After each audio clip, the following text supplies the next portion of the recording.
Field साझा करने के लिए आपको आमंत्रित करता है। हम फॉर्चुनेट है कि आज के होल्ड करें क्या विनय? विनय थोड़ा सा होल्ड करेंगे क्या? कुछ ऐड हो रहा है क्या? देख लो जरा, नारायण सर तो है।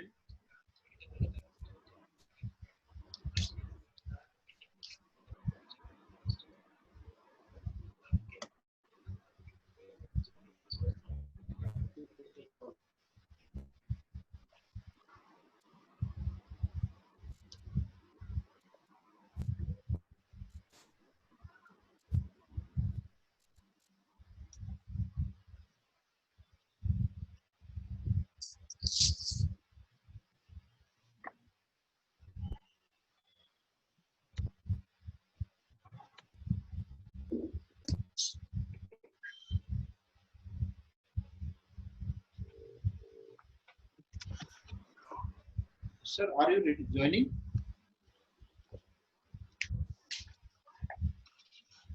Sir, we have shared it. In your mail, please check it, sir.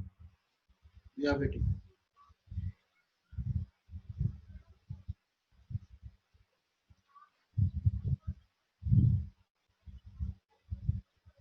Sir, quickly, all the panelists are there. We are waiting.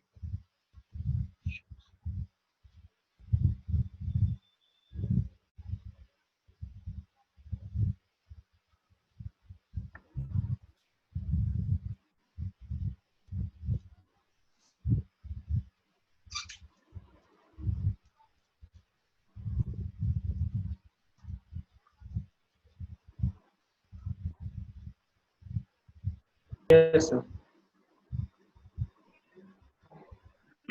नमस्कार, International Institute of Goat Management आज के इस webinar integration of agriculture and livestock sustainable profit पर आपके ज्ञान और field based experiences को साझा करने के लिए आपको आमंत्रित करता है। हम फॉर्चुनेट हैं कि आज के इस स्टिमुलेटिंग सेशन को आगे बढ़ाने के लिए हमारे बीच डाइवर्स पैनल का एक ग्रुप है, जिसमें मिस्टर सौरभ सिंह जी, जो कि ICICI foundation for inclusive growth के प्रेसिडेंट हैं। As the president, Mr. Singh is responsible for ensuring the activities for the foundation are executing as per the direction of the Government Council.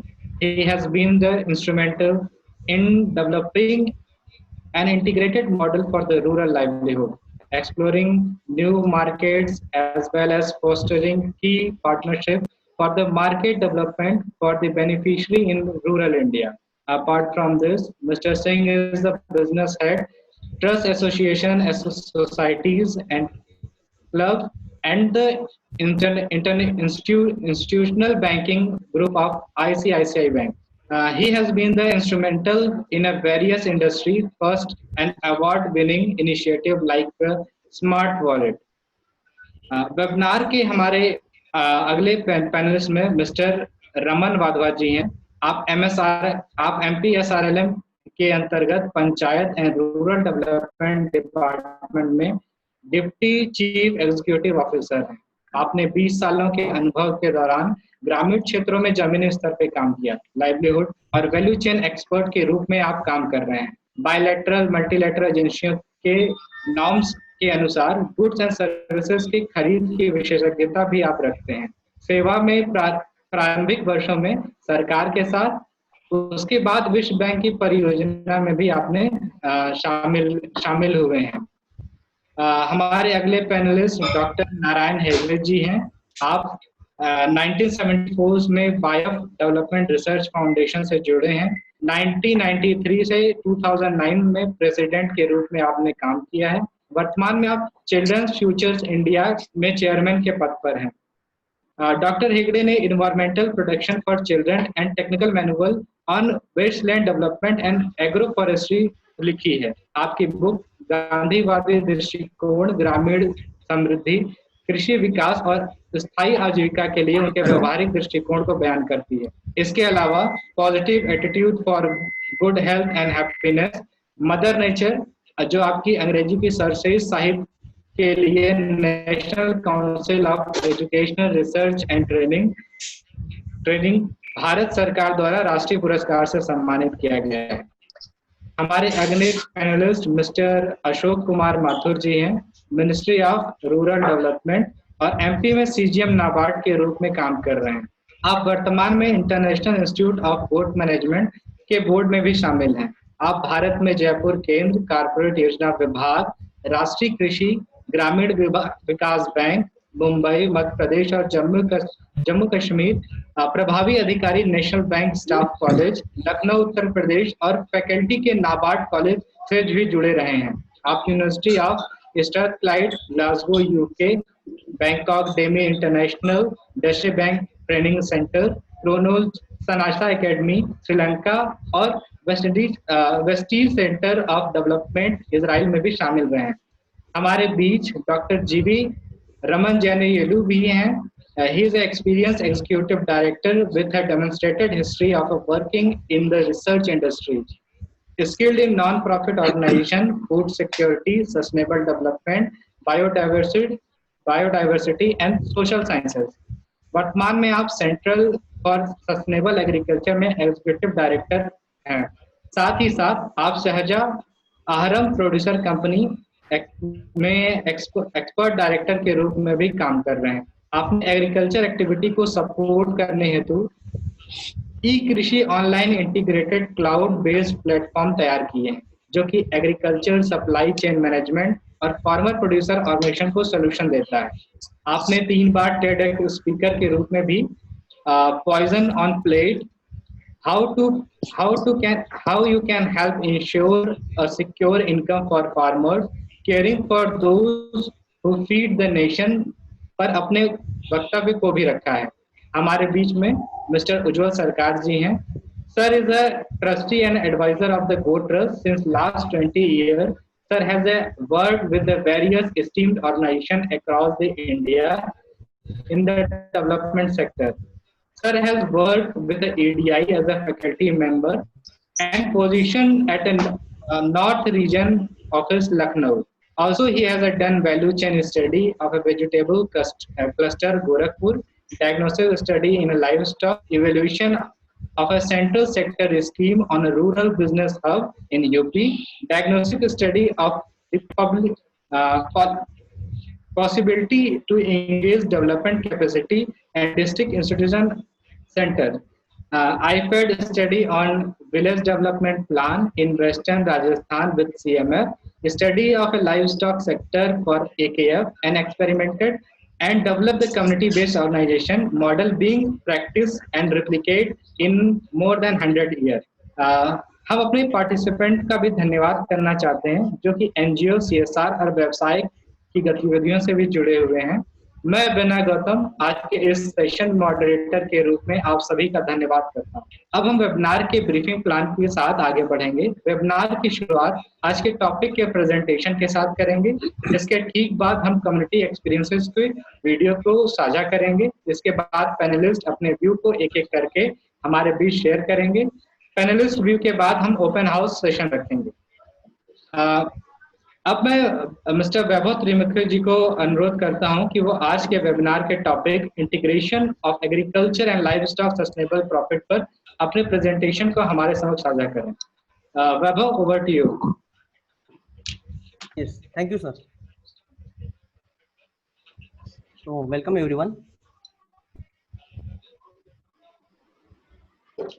तो हम यहाँ पर बात करेंगे इंटीग्रेटिंग फार्मिंग और livestock से होने वाले सस्टेनेबल प्रॉफिट के बारे में।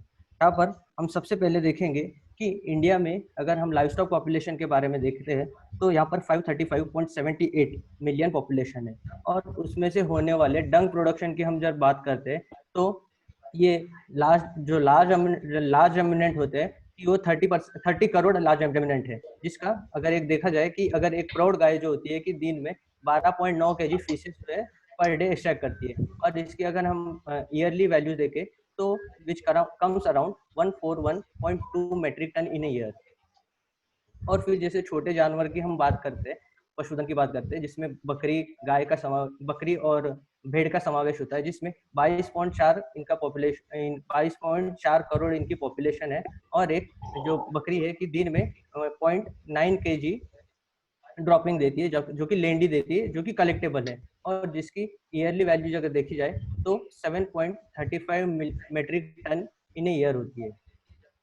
और पिगरी में हम देखते हैं कि जिसका पिगरी का टोटल पॉपुलेशन है 9 करोड़, और एक जो पिग होता है दिन में 4.98 विच इज 5 kg का फीसेस देता है, जिसका अगर वैल्यू देखा जाए तो 44.82 मेट्रिक टन इतनी वैल्यू होती है। और साथ ही हम जब देखते हैं कि जो पोल्ट्री है उससे होने वाले एडिशनल फायदे क्या क्या है, बेनिफिट्स क्या क्या है, तो ये जो होता है एक अगर यहाँ पर देखा जाता है कि 25 से 30 अगर पोल्ट्री फार्मिंग कोई कर रहा है तो उसके पास 1 टन डीप लीटर तक का वेस्ट उसके पास होता है, और जिससे 17,000 हेक्टेयर ऑफ लैंड फर्टिलाइज किया जा सकता है। और साथ ही जो डक फार्मिंग जो होता है, राइस डक फार्मिंग में देखा जाता है कि जुवेनाइल फ्रॉग्स और टैडपोल्स को खाकर खेत में होने वाले नुकसान को बचाती है, और साथ ही में अपने पाँव से झिल्लीनुमा पाँव से पानी को स्वच्छ बनाए रखती है और उसमें ज्यादा ऑक्सीजन जाता है। साथ ही वहां पर 20% जो होता है फार्मर की यील्ड में प्रोडक्शन देखा गया है।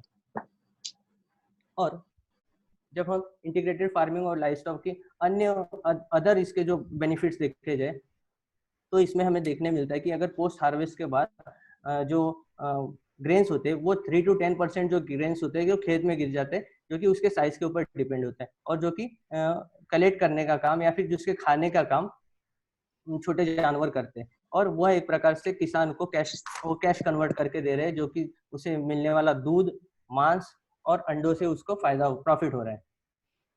और हम जब देखते हैं कि हिली एरियाज में देखा गया है कि हिली एरियाज और ट्राइबल कल्चर में आज भी खेती के लिए जानवरों का इस्तेमाल किया जाता है, जिससे एनर्जी सेविंग हो रही है और उसका ट्रांसपोर्टेशन कॉस्ट भी बढ़ रहा है। और साथ में देखें तो यहाँ पर जो अगर पेस्ट कंट्रोल को देखा जाए कि ये एक जो होता है नेचुरल पेस्ट कंट्रोल का काम कर रहा है, जिसमें 16% ऑफ पेस्टिसाइड जो है रिड्यूस किया गया है। और फिर हम इंटीग्रेटेड फार्मिंग के अगर एडवांटेज की बात करें तो इसमें बहुत सारे एडवांटेज है, पर हम इसमें से कुछ मुख्य चीज़ों पर चर्चा करेंगे, जिससे देखा गया है कि प्रोडक्टिविटी हमारे इंडिया में 98% तक फार्मर जो है मार्जिनल फार्मर है, जिनके पास 2 हेक्टेयर से भी कम जगह है। तो उसमें देखा गया है कि अगर किसान सिर्फ खेती के साथ अगर पशुपालन कर रहा है तो खेती से बचे हुए उत्पाद जो है कि जानवर में खिलाया जा रहा है, उससे उसका प्रोडक्टिविटी में बढ़ोतरी हो रही है।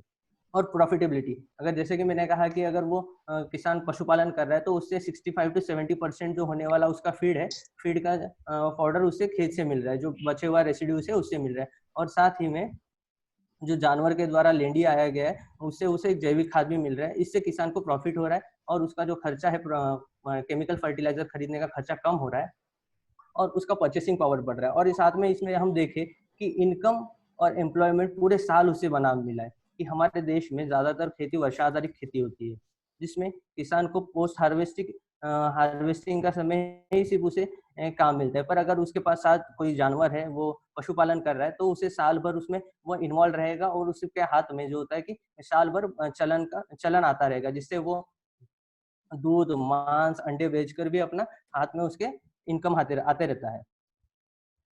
और फिर हमने यहाँ पर इंटीग्रेटिंग फार्मिंग और लाइवस्टॉक के बारे में रिसोर्स फ्लो और रिसोर्स मैनेजमेंट बताया। इसके ऊपर हमारे जब डिस्कशन होगा तो हमारे पैनलिस्ट भी अपना व्यूज दे सकते हैं।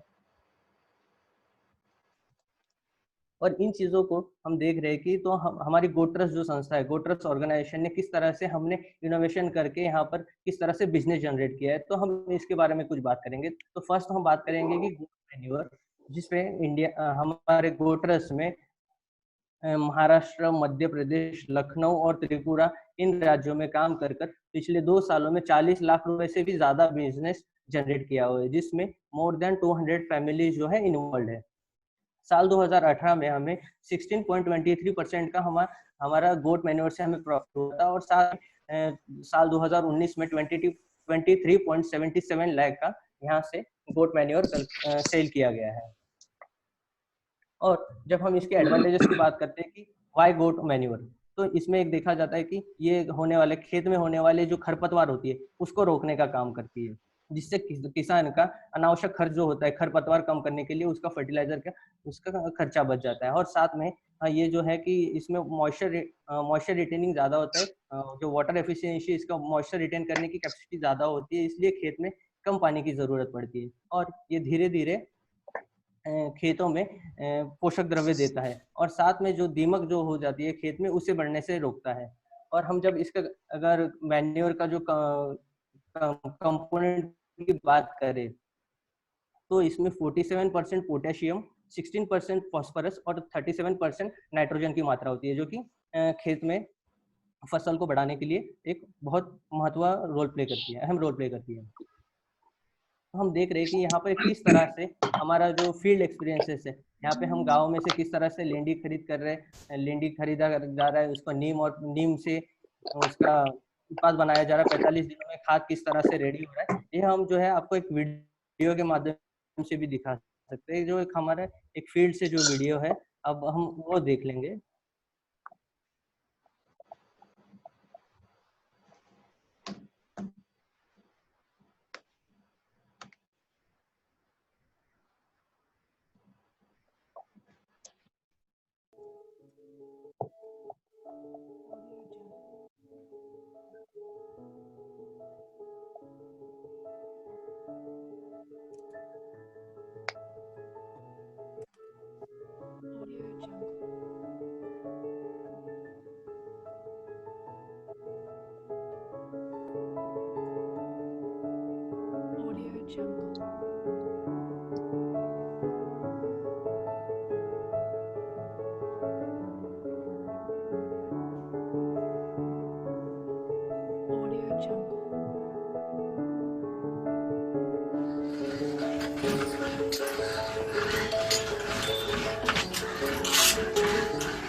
हमारा नाम है राम गोपाल यादव, माली। आप स्कॉर्पियो क्लब में काम करते हैं? ड्यूटी करते हैं जी जी। स्कॉर्पियो क्लब में। आप जो पहले बकरी गाय की खाद डालते थे और बकरी की खाद में क्या अंतर अभी आपको देखने मिला अपने पौधों में? और पहले गोबर की खाद पड़ती थी तो गोबर से दीमक भी लग जाती है, और जब से बकरी की खाद है इसमें कीटाणु होते हैं, कीटाणु मर जाते हैं तो पेड़ के अच्छे भी चलते हैं और पेड़ भी अच्छे सुंदर आता है, फूल अच्छे आते हैं। और डाई में डालने से कालापन आता है और ताकत भी बनाता है, इसमें ताकत ज़्यादा आती है। अच्छा, गुलाब और हमको गुलाब में डाला है और गमलों में डाला है, हर चीज़ में ही इस्तेमाल करते हैं बकरी की खाद। तो आपका लोगों के लिए आप क्या संदेश देना चाहते हैं खाद की? तो यही संदेश देता है, यही खाद डाले बकरी के, ये तो अच्छी है पौधों के लिए। पौधों डाले चाहे जहम भी डाले, सबके लिए। आपका अनुभव क्या कहता है कि ये खाद कितनी अच्छी है पौधों में जैविक के तौर पे? जैविक से ये ज़्यादा अच्छी है, जैविक से ये खाद ज़्यादा।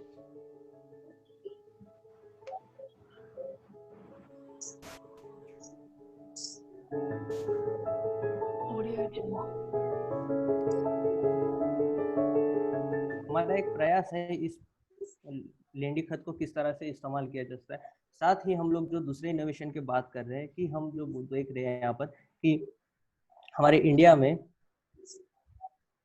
हमने महाराष्ट्र, मध्य प्रदेश, लखनऊ, उत्तर प्रदेश, बिहार और त्रिपुरा में जो फीड बनाकर किस तरह से गांव में फीड के ऊपर एक मार्केट जनरेट किया है, जहाँ पे देखा जाता है कि बहुत समय पर बहुत ज्यादा प्रोडक्शन होने से या फिर बारिश नहीं होने से किसानों को अपने दाम का पूर्ण अच्छे तरीके से दाम नहीं मिलता। उसी दाम को हम लोग हमारे जो गांव में हमारा जो कैडर है वो पशु से की इन दाना को खरीद कर किसान से खरीद कर रही है और उसका जो है कि कंसेंट्रेटेड फीड बना रही है। कंसेंट्रेटेड फीड में अगर हम देखा जाए कि इसमें जो इसमें कंपोनेंट है, इसमें है कि pulses, oil seeds, grain, salt and mineral mixture का इसका कंपोनेंट बनाकर एक कंसेंट्रेटेड फीड बनाया जा रहा है।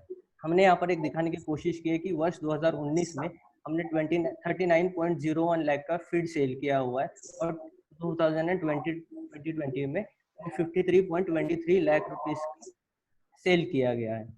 और यह बनाने के लिए हमने हमारे पास यहाँ पे 3 प्रकार के दाना के अलग अलग दाना है, जो कि बकरी सुदान दाना होता है, प्रसव दाना और एक होता है मेमना दाना, जिसका हमने यहाँ पे आपको प्रोसेस के द्वारा दिखाने की कोशिश किया गया है। और जब हम बात करते हैं कि राइस डक फार्मिंग की, तो राइस डक फार्मिंग की हमने एक लखनऊ में एक माइक्रो पायलट किया था, जिसका हम एक्सपीरियंस आपके साथ यहाँ पर शेयर करें। तो यहाँ पर हमने 45 फार्मर के साथ 2 फेजेस में हमने यहाँ पर एक पायलट किया था। तो इस पायलट में हमने उनके साथ 24 एकड़ लैंड के ऊपर उनके काम किया गया है, उसका लैंड कवर किया गया था। साथ में वहाँ पर 1 एकड़ लैंड में 75 डकलिंग्स उन्हें दिए गए थे और उससे किसान को जो हुआ था कि अराउंड 17,600 का इसे प्रॉफिट हुआ था। जो प्रॉफिट हम देख रहे हैं कि इसको मॉनेटरी टर्म्स में भी दे सकता है, डायरेक्ट और इनडायरेक्ट टर्म्स में भी उसे प्रॉफिट मिला है। तो यहाँ पर जो किसान ने कुछ डक सेल किए थे और उसके यील्ड में प्रोडक्शन हुआ था। साथ ही साथ हम यहाँ पर बात करते हैं कि जो अन्य बेनिफिट्स क्या क्या है उसे मिल रहे हैं। तो एक तो होता है कि खेत में होने वाले पैडी कल्चर में जो पैडी फार्मिंग में जो इंसेक्ट्स और लार्वा, छोटे टार्पोल्स होते हैं, उसे खाने का काम हम डक कर रहे हैं। फिर साथ में जो खरपतवार पे उसका जो हो रहा है उसको बढ़ने नहीं देते और किसान का खर्चा कम हो जाता है। और उनके जो पानी में झिल्लीनुमा पाव के उस हिसाब होने के कारण पानी में ज्यादा ऑक्सीजन जाता है और रूट्स को मजबूती मिलती है। तो हम यहाँ पर एक आपको प्रोसेस दिखा रहे हैं कि किस तरह से हमने ये यहाँ पर गोट्रस में लोगों को ट्रेनिंग दिया गया। तो फर्स्ट तो है कि हमने उनका कम्युनिटी कैपेसिटी बिल्डिंग किया था, कम्युनिटी मेंबर्स का, फिर उनको एक क्लीनिंग का ट्रेनिंग दिया गया था। फिर साथ में हम थर्ड प्रोसेस में देख रहे हैं कि उसे कैंडलिंग किया गया था, कि उसे बताया जाता है कि उस अंडे में बतख है या नहीं, जो कि आगे चल के फर्टाइल अंडा है या नहीं। फिर उसका आर्टिफिशियली हैचरी किया गया है। फिर यह जब हम देख रहे हैं कि किस तरह से इसका यहाँ पे चिक का ब्रूडिंग हो रहा है, और जब ये 4 मंथ के हो जाते हैं तो उन्हें खेत में छोड़ दिया जाता है। Yes sir, thank you. Thank you so much Vaibhav. जिस तरह आपने लाइव स्टॉक के पॉपुलेशन और डंक के प्रोडक्शन को लिंक करते हुए एग्रीकल्चर में एक्स्ट्रा बेनिफिट की बात की किसानों के लिए, आपने एडिशनल बेनिफिट पे काफ़ी जोर दिया। उसके साथ साथ आपने राइस डक फार्मिंग, और जो कि राइस डक फार्मिंग पे भी खासा जोर दिया। आपने साथ साथ ये भी बताया कि किस तरीके से गोट्रस इसको किस तरह से गोट्रस इसको प्रोसेस के तौर पे किसानों को एक साथ जोड़ते हुए फिर फिर डक से अंडे तैयार कर अंडों से बच्चे तैयार करके फिर डकलिंग को कैसे हम लोग किसानों तक ले जा रहे हैं, और उसके साथ जो किसानों को जो फायदा है उसके बारे में काफी बताया। उसके लिए बहुत बहुत धन्यवाद। और इस वेबिनार को आगे बढ़ाने के लिए मैं रिक्वेस्ट करूंगा मिस्टर सौरभ सिंह सर जी को कि वो अपने एक्सपीरियंस इस वेबिनार के रिगार्डिंग शेयर करें। Saurabh sir. Thank you Ujjwal ji. Vaibhav made a excellent presentation. अच्छा लगा, it was quite informative.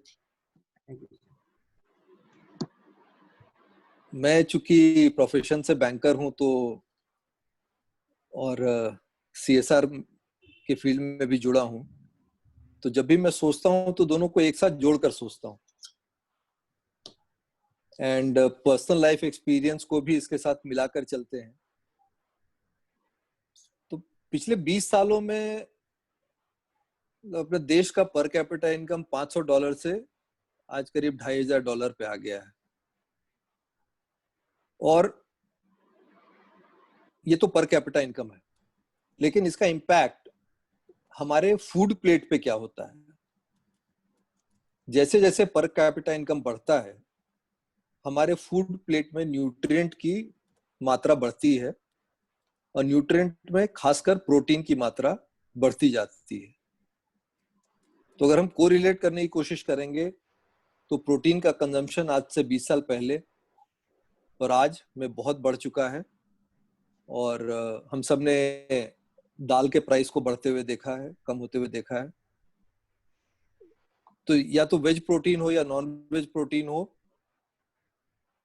Livelihood के एरिया में protein as a business Bharatvarsh में अगले 25-30 साल कंसिस्टेंटली ग्रो करेगा, इन्फ्लेशन को मात देगा।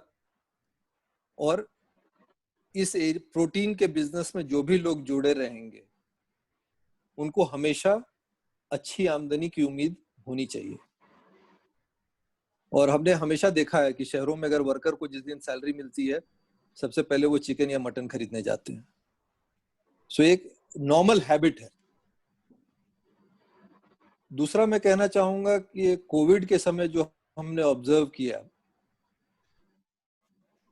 सप्लाई चेन डिसरप्शन बहुत बड़ा प्रॉब्लम था। गांव में प्रोडक्शन तो इम्पैक्ट नहीं हुआ था, शहर में कंज्यूमर्स हैं वो भी बैठे हुए थे, बट सप्लाई चेन डिसरप्शन के कारण प्रोड्यूसर को कम पैसे मिल रहे थे और कंज्यूमर को ज्यादा पैसे देने पड़ रहे थे।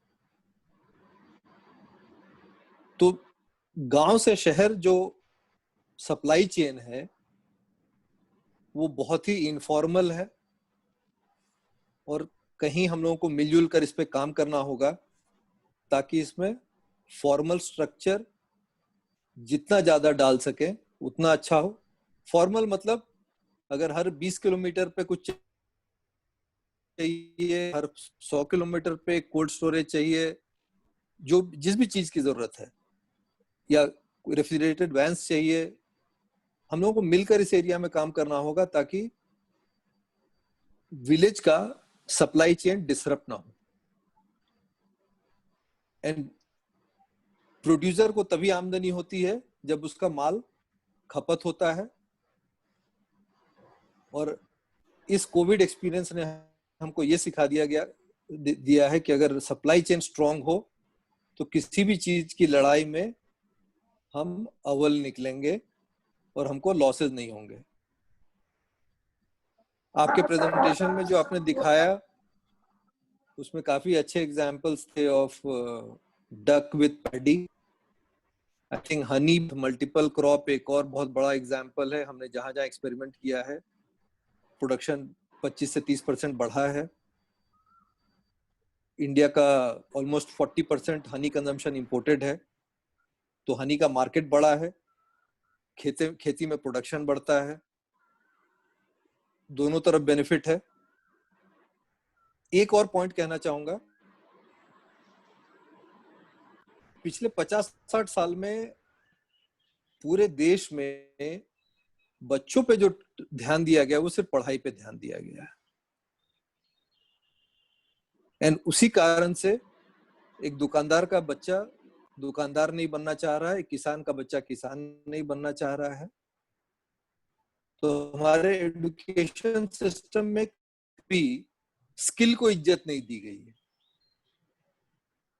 और आज आपको एक ट्रेंड माली नहीं मिलेगा।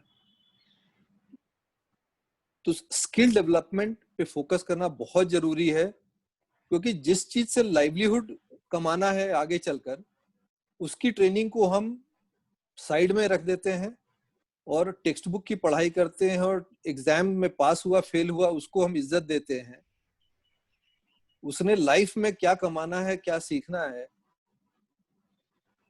ये इस चीज की ट्रेनिंग किसी स्कूल कहीं किसी विद्यालय में कहीं नहीं हो रही है। एंड उसका रिजल्ट ये हो रहा है कि जो बच्चे हमारे बड़े हो रहे हैं उनको एक ही चीज समझ में आता है कि नौकरी मिलनी चाहिए, जो नौकरी है नहीं। तो लाइवलीहुड एरिया में काम करते हुए ये समझ में आ रहा है कि हर स्कूल में, एंड हमने एक्सपेरिमेंट भी चालू कर दिया है, हर स्कूल में पढ़ाई के साथ कैसे हम उन्नत किस्म की फार्मिंग की ट्रेनिंग कर सकें। जिसको शौक है वो फार्मिंग करेगा, जिसको पढ़ाई में शौक है वो पढ़ाई करेंगे। लेकिन इस तरह की कंबाइंड ट्रेनिंग प्राइमरी स्कूल और सेकेंडरी स्कूल में बहुत ही जरूरी है गांव में, क्योंकि इसमें से 30-40% लोग तो फाइनली खेतिहर बन रहे हैं। सो यही 3-4 चीजें मैं कहना चाहता था। और हमारा एक्सपीरियंस ये सब एरिया में है कि बहुत काम करने की जरूरत है, लाखों करोड़ों लोग तक पहुंचना है। तो इसलिए सब मिलजुल कर करेंगे तभी ये हो सकता है। कोई भी इंस्टीट्यूशन या कोई भी सरकार अकेले इस काम को नहीं कर सकती। धन्यवाद। Thank you so much sir. आपने जो सीएसआर और अपने 20 साल के अनुभव को सीएसआर और बैंकिंग को जोड़ते हुए जो हम लोगों को अपने इनसाइट शेयर किए हैं, कैसे आपने बताया कि प्रोटीन एज अ बिजनेस कैसे ग्रो कर रहा है, जिसमें हम लोगों को फोकस करने की जरूरत है। आपने ये भी बताया कि 25 से 30 सालों में जो प्रोटीन में ग्रो हुआ है और प्रोटीन के बिजनेस में जो ग्रोथ हुई है बाकी बिजनेसों में उतने तुलनात्मक दृष्टिकोण से नहीं हुआ। आपने कोविड के कंटेक्स्ट में भी अपनी बात रखी, जैसे आपने बताया कि प्रोड्यूसर और कंज्यूमर के बीच में जो प्रॉपर सप्लाई चेन नहीं मैनेज हो जाने के ना होने के कारण प्रोड्यूसर में भी लॉस का सामना करना पड़ा है और कंज्यूमर को भी हाई पेमेंट करके भी लॉस का सामना करना पड़ा है। आपने फॉर्मल उस सिस्टम को फॉर्मल स्ट्रक्चर रखने की बात की है और उसके जिससे मुझे लगता है कि हमारे जो ऑडियंस है उनको ये भी समझ में आएगा कि किस तरह के बिजनेस के ऑप्शंस इस सप्लाई चेन में दिखते हैं और जो हमारे फ्यूचर ग्रोथ के लिए बहुत जरूरी है। आपने डक और पैडी के कॉम्बिनेशन और उसके एग्रीकल्चर को जोड़ के बात की, हनी के मार्केट और उसके पोटेंशियल की बात की और उन दोनों से होने वाले खेती में जो बहुत सारे लाभ हो रहे हैं उनकी भी बात की। आपने एक बड़ा अच्छा अनुभव हम लोग के साथ शेयर किया है।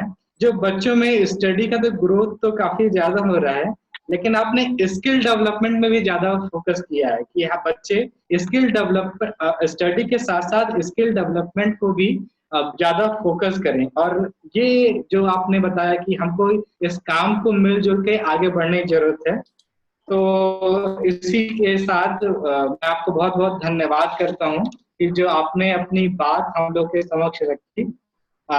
मैं इस वेबिनार को आगे बढ़ाने के लिए श्री रमन माधवा सर को बुलाना चाहूंगा। श्री रमन माधवा सर, आप हैं?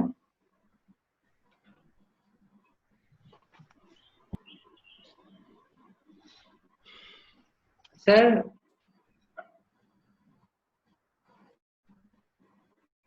माधवा सर,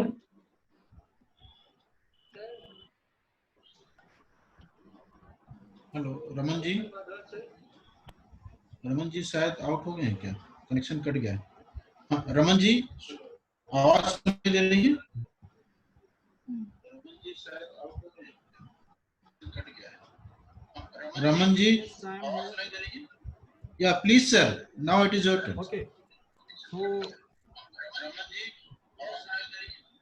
या please sir, as far as MTSRLM is concerned, we have been following इसमें जो है 2-3 तरह की स्ट्रैटेजी मिशन की रही है। सबसे पहले हम ये कहना चाहेंगे कि इंटीग्रेशन एक इम्पॉर्टेंट पार्ट है, both including livestock and agriculture.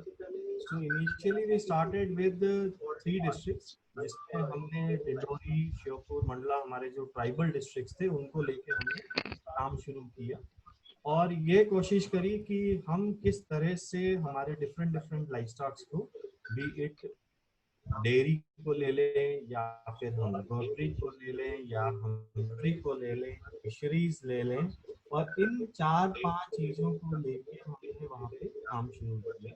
Poultry का अगर मॉडल लें, प्रोड्यूसर कंपनी मॉडल से और साथ साथ एक दूसरा मॉडल था जिसमें हम बैकयार्ड फार्मिंग के रूप में पोल्ट्री करते थे। लेकिन इसको इंटीग्रेट एग्री से कैसे करें, तो अगर प्रोड्यूसर कंपनी लेवल पे देखें तो हमारा आइडिया था कि हम उनको फीड कैसे दें। तो फीड प्लांट भी जो है वहाँ पे इस कंपनी के माध्यम से लगाया गया, so that there is a proper integration for these products. Now अगर हम डेयरी में देखते हैं, एक है value chain for collection and जितना भी एग्रीगेशन है मिल्क का, एक पार्ट वो हो गया। लेकिन इसके साथ साथ what was more important is कि हम फीड उनको जो है प्रॉपर फीडिंग हो, प्रॉपर कैटल मैनेजमेंट हो। तो इसके लिए अब ये शुरुआत की गई कि डिफरेंट जो हमारे हितग्राही हैं, जो हमारी दीदियां हैं एसोसिएशन, उनको इस ऑर्डर मैनेजमेंट की प्रैक्टिसेस वगैरह भी बताई जाए। तो ये कंटिन्यूअस प्रैक्टिस रही मिशन में कि हम किस तरह से ना केवल हम प्रोडक्शन की तरफ ध्यान दे रहे हैं, इसके अलावा जो बैकवर्ड इंटीग्रेशन जरूरी है जिससे प्रोडक्शन इंक्रीज, वो भी एक पार्ट लेके चले। देन उन प्रोडक्ट्स का मार्केटिंग, तो मार्केटिंग के लिए भी had types with organisations like ATDB dairy services, या फिर हम बैफ से कह लें तो बैफ से था। और प्रोड्यूसर कंपनी जो पोल्ट्री का था उसने बहुत अच्छे से काम किया। तो इस टाइम पे थोड़ी सी प्रॉब्लम्स आई बिकॉज ऑफ कोविड, लेकिन उसके बावजूद प्रोसेस को जारी रखा और डिफरेंट डिपार्टमेंट से कन्वर्जेंस एक मेजर पार्ट हमारे पास रहा है। Then can you hear me? Someone has said not getting the voice. Okay. So next important part which was there in Madhya Pradesh is that we started two more things.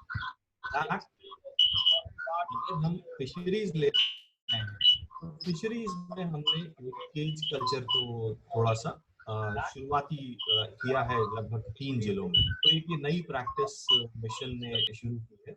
तो केवल एक तरह की livestock activity से we are going for cattle only और for poultry only, ऐसा नहीं है। मल्टीपल वेज में काम किया है और सिमिलरली गोट्री में। तो ऐसे हमारे 6 जो हमारे मेजर लाइवस्टॉक एक्टिविटीज हैं उनको हमने लेकर काम किया। बी कीपिंग को हमने 12 जिलों में अपने यहाँ पे शुरुआत की। पहले तो 2-3 से करी थी, अब हम 12 जिलों में बी कीपिंग का काम कर रहे हैं। और इनिशियली हमारी जो प्रैक्टिस रही है वो है कि हम उसमें केवल शहद का काम मेन करें और इसके बाद का जो वैक्स कलेक्शन वाला पार्ट है वो हम नेक्स्ट स्टेज में may be in a year और 2 हम उसे लेकर जाएंगे।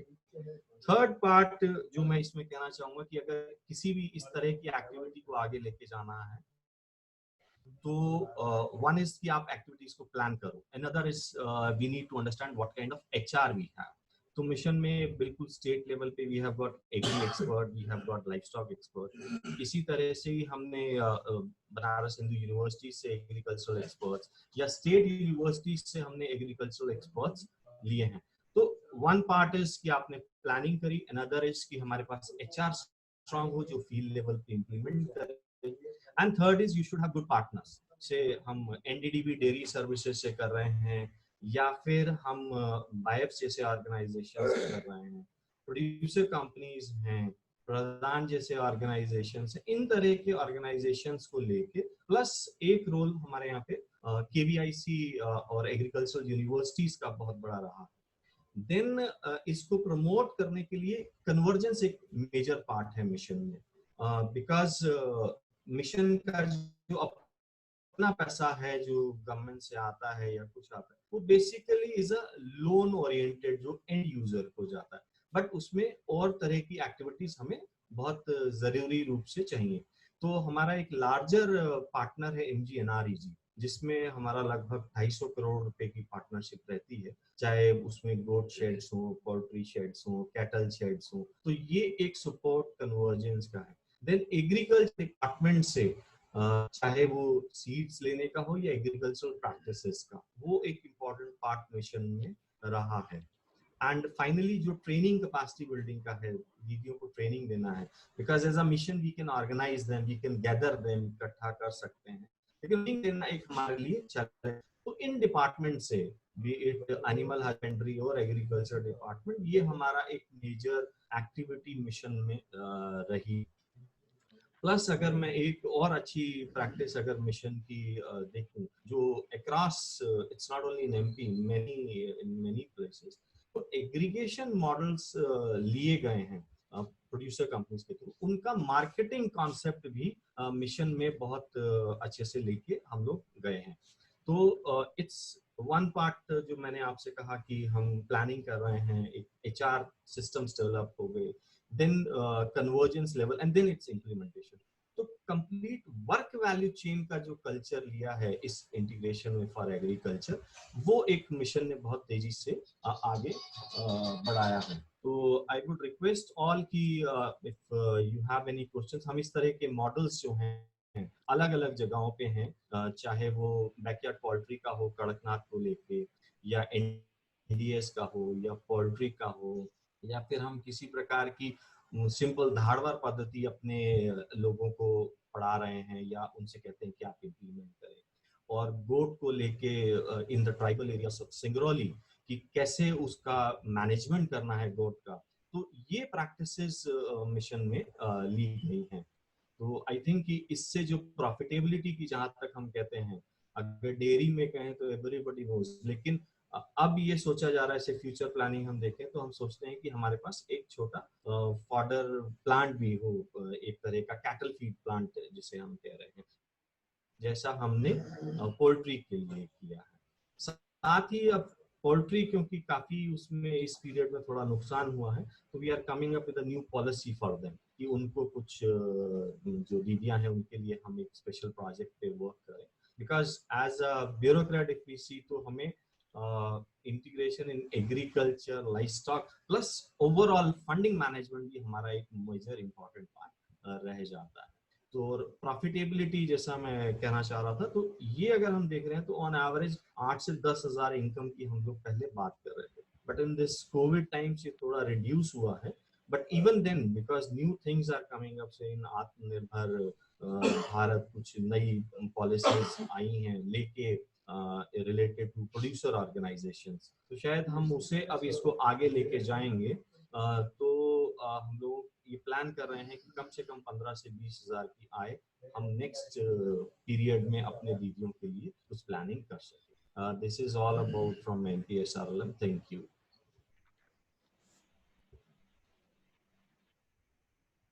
Thank you so much sir. आपने जो अपना MPSRLM के इंटीग्रेट लाइव स्टॉक और इंटीग्रेटेड मॉडल के बारे में बात की, जिस तरीके से आपने बताया कि हम लोगों ने 3 ट्राइबल डिस्ट्रिक्ट में इसकी शुरुआत की, जिसमें डेयरी, पोल्ट्री, फिशरी के साथ आपने मिलकर काम किया। आपने ये भी बताया कि पोल्ट्री में आपने किस तरीके से FPO और डक को किस तरह से जोड़ के आपने इसको काम को शुरुआत किया। साथ ही साथ FPO के जो रोल हैं उनके बारे में भी आपने इसकी चर्चा की। आपने ये भी बताया कि जो मिल्क वैल्यू चेन के अलावा भी जो प्रॉपर फीड मैनेजमेंट है, फॉडर मैनेजमेंट है, उसको कैसे किया जा सके, उसके बारे में भी आपने उसकी चर्चा की। और उसको करने के लिए FPO की क्या भूमिका है उसको रिलेट करके आपने इसको लिंक करके हमें बताया। आपने ये भी बताया कि आपने फिशरी के 3 जिलों में अभी तक काम कर रहे हैं। उसके साथ साथ बी कीपिंग में 12 जिलों में काम कर रहे हैं, जिसमें आपका मेजर फोकस सिर्फ हनी है और ये इनिशियल लेवल पे है। बाद में आप उसके हनी के अलावा बाकी चीजों पे बाद में आप उस पर मूव किया जाएगा। आपने ये भी बताया कि इस काम को करने के लिए एक्सपर्ट का क्या भूमिका है। एक्सपर्ट के साथ साथ हमारे पार्टनरशिप स्ट्रांग होनी चाहिए। पार्टनरशिप के साथ साथ जो एग्रीकल्चर यूनिवर्सिटी को हम लोग कैसे लिंक करें, और सबसे मेजर जो आपकी प्लानिंग जो बहुत सिस्टमैटिक वे में आप लेके चल रहे थे, उसके बारे में आपने चर्चा की।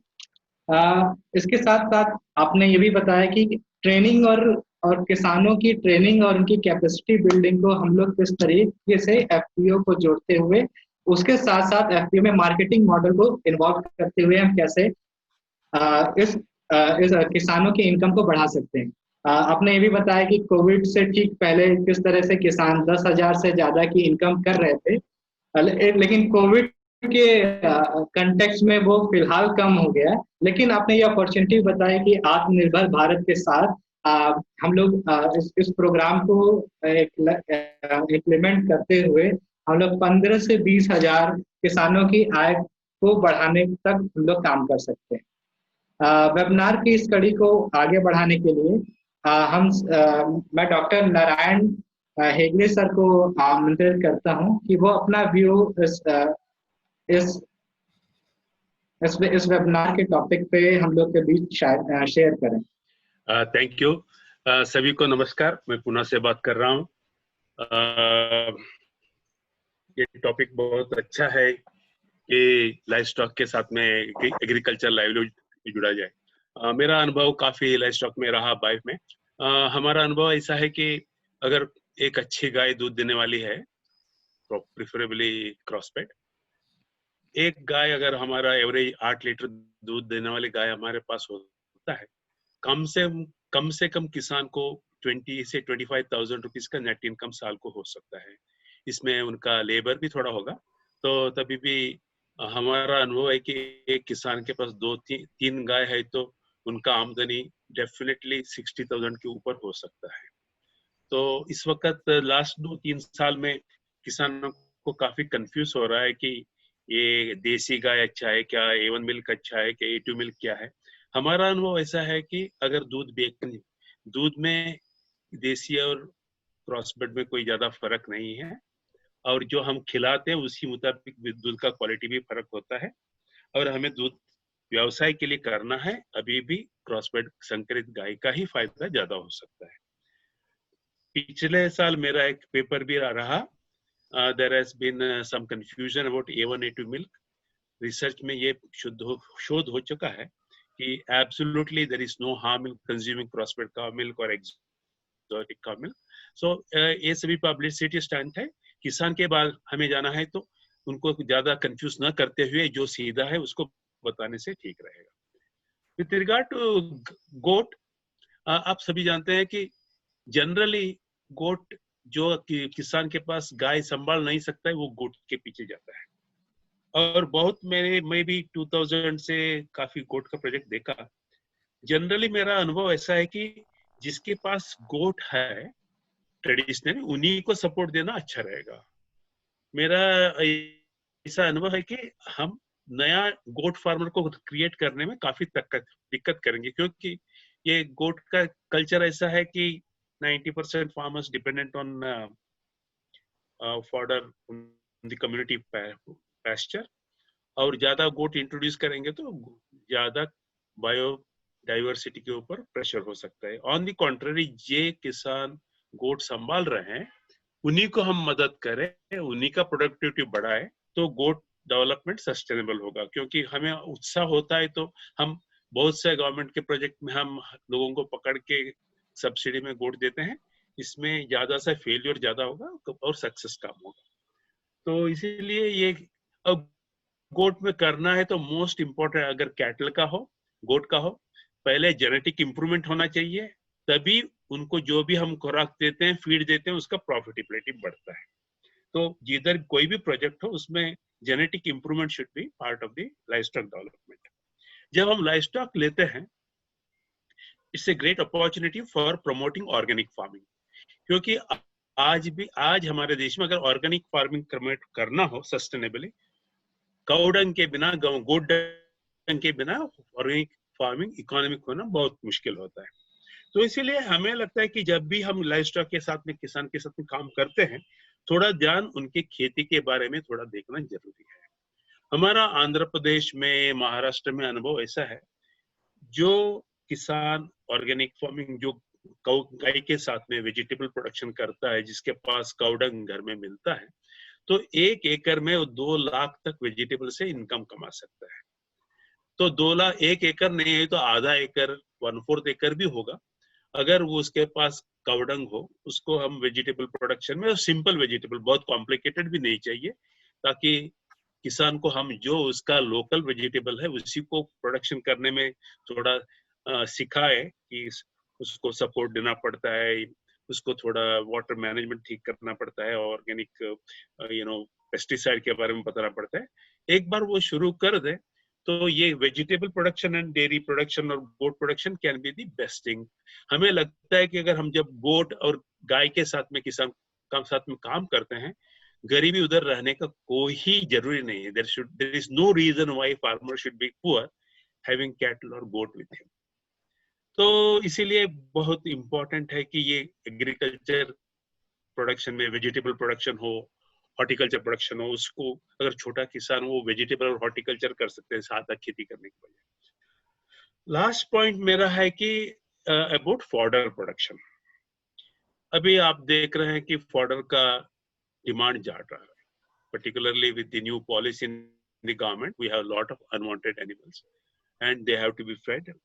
आज सिटी में अगर हमें कड़बी जवार का भी चाफ लेना पड़ता है, कम से कम कड़बी के लिए 10 रुपया देना पड़ता है पर किलो।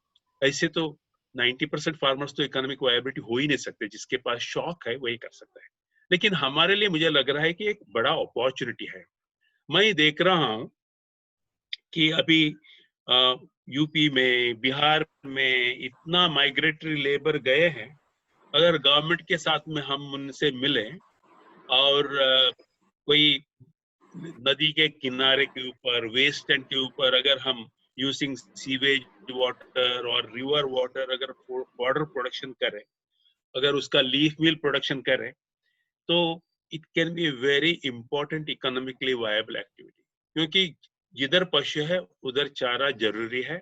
आज किसी के पास चारा सस्ते से मिल नहीं रहा है, तो इसीलिए मुझे लग रहा है कि एक नया अपॉर्चुनिटी हमारे यहाँ आ रहा है। Particularly I have been trying to see, अगर गंगा प्रोजेक्ट है, अगर वही किनारे के ऊपर, नदी के किनारे के ऊपर 3 महीने में, 6 महीने में, 8 महीने में आने वाला क्रॉप लेके अगर लीफ मिल बनाए, फॉडर कल्टीवेट करे, उसको 2-4 लीफ मिल करे, तो देश भर में इसका ट्रांसपोर्टेशन हो सकता है। इस will be very important economically viable activity.